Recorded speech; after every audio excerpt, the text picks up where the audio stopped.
ফুটবলে বেশিরভাগ তারকার গল্প শুরু হয় খুব অল্প বয়সেই। 17-18 বছরেই অনেকেই বিশ্বকাপ খেলেন, ইউরোপের বড় ক্লাবে নাম লেখান, কোটি কোটি টাকা আয় করেন। কিন্তু কেপ ভার্দের গোলরক্ষক বজিনহার গল্পটা একেবারেই অন্যরকম। যেই বয়সে অনেক ফুটবলার অবসরের কথা ভাবেন, সেই 40 বছর বয়সেই তিনি প্রথমবার খেলেছেন বিশ্বকাপ। আর সেই মঞ্চে নিজের অসাধারণ পারফরমেন্স দিয়েই বিশ্বজুড়ে আলোচনায় উঠে আসেন। বজিনহা পেশাদার ফুটবল ক্যারিয়ার শুরু হয় প্রায় 25 বছর বয়সে। এর আগে জীবনের বড় একটা সময় কেটেছে সংগ্রামে।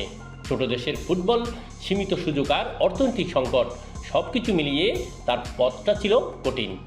যখন ইউরোপের অনেক তারকা ফুটবলার 25 বছর হওয়ার আগেই আর্থিকভাবে প্রতিষ্ঠিত, তখন বজিনহা মাত্র পেশাদার ফুটবলে নিজের জায়গা করে নেওয়ার চেষ্টা করছেন। বিশ্বকাপে সুযোগ পাওয়ার পরও আর্থিক সীমাবদ্ধতার কারণে শুরুতেই নিজের মাকে টুর্নামেন্টে নিয়ে যেতে পারেননি। পরে তার গল্প ছড়িয়ে পড়লে বিভিন্ন মহল থেকে সহযোগিতা আসে এবং মায়ের সঙ্গে সেই স্বপ্ন পূরণ হয়। এই ঘটনাটি দেখিয়ে দেয় আন্তর্জাতিক পর্যায়ে খেললেও সব ফুটবলারের জীবন এক নয়। বিশ্বকাপে কেপ ভার্দে ছিল তুলনামূলকভাবে ছোট দল, প্রতিপক্ষ ছিল ফুটবলের পরাশক্তি। কিন্তু গোলবারের নিচে দাঁড়িয়ে বজিনহা যেন অন্য এক মানুষ। স্পেনের বিপক্ষে 9টি সেভ, আর্জেন্টিনার বিপক্ষে 8টি সেভ। তার একের পর এক অবিশ্বাস্য সেভ শুধু ম্যাচকেই প্রতিদ্বন্দ্বিতাপূর্ণ করেনি, ফুটবল প্রেমীদেরও মুগ্ধ করেছে। অনেক বিশ্লেষকের মতে টুর্নামেন্টের অন্যতম সেরা গোলকিপিং পারফরমেন্সগুলোর একটি ছিল এটি। ভাবুন তো, যদি 25 বছর বয়সে কেরিয়ার শুরু না হওয়ায় তিনি স্বপ্ন ছেড়ে দিতেন, যদি অর্থকষ্টের কাছে হার মেনে ফুটবল ছেড়ে দিতেন, তাহলে হয়তো বিশ্বকাপের মঞ্চে আমরা কখনোই দেখতাম না 40 বছর বয়সী এক গোলরক্ষক কীভাবে বিশ্বের সেরা ফরওয়ার্ডদের একের পর এক শট ঠেকিয়ে দেন।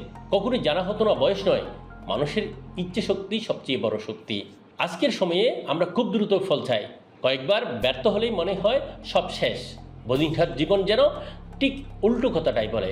তিনি শেখান স্বপ্ন পূরণের কোনো নির্দিষ্ট বয়স নেই, দেরিতে শুরু করা মানে দেরিতে শেষ নয়। সুযোগ না এলেই অপেক্ষা করতে হয়, নিজেকে প্রস্তুত রাখতে হয়। জীবনের সবচেয়ে বড় সাফল্য অনেক সময় আসে সবচেয়ে কঠিন পথ পেরিয়ে। বজিনহা শুধু একজন গোলরক্ষক নন, তিনি প্রমাণ করেছেন অধ্যবসায়, ধৈর্য আর নিজের উপর বিশ্বাস থাকলে অসম্ভব বলে কিছুই থাকে না। তাই তার গল্প শুধু ফুটবলের নয়, এটি এমন এক মানুষের গল্প যিনি জীবনের কাছে হার মানেননি। ধন্যবাদ বজিনহা, কখনো হাল না ছাড়ার অনুপ্রেরণা হয়ে থাকার জন্য। ডিয়ার ভিউয়ার্স, আজ এ পর্যন্তই। আবারও হাজির হব কোনো মজার মজার তথ্য নিয়ে আপনাদের সামনে। সে পর্যন্ত আমাদের সাথে থাকুন। ধন্যবাদ সবাইকে।